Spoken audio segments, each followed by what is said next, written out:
Crack the egg into a bowl.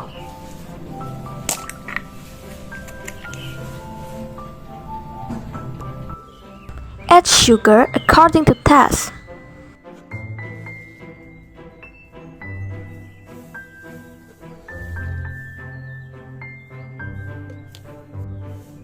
Pour the milk.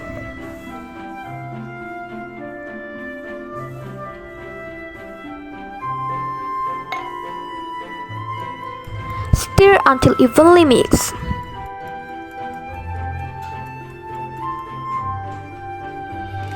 Add enough wheat flour.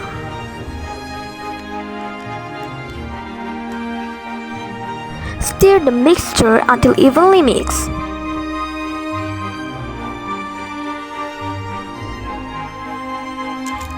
Add just a little baking soda.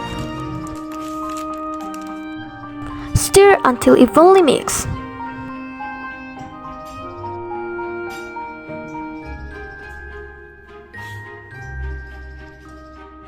Heat the teflon, then pour 1 spoonful of vegetable mixture into the teflon over low heat.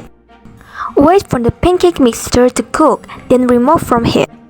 Repeat until the dough is finished. Pancakes are ready to be served.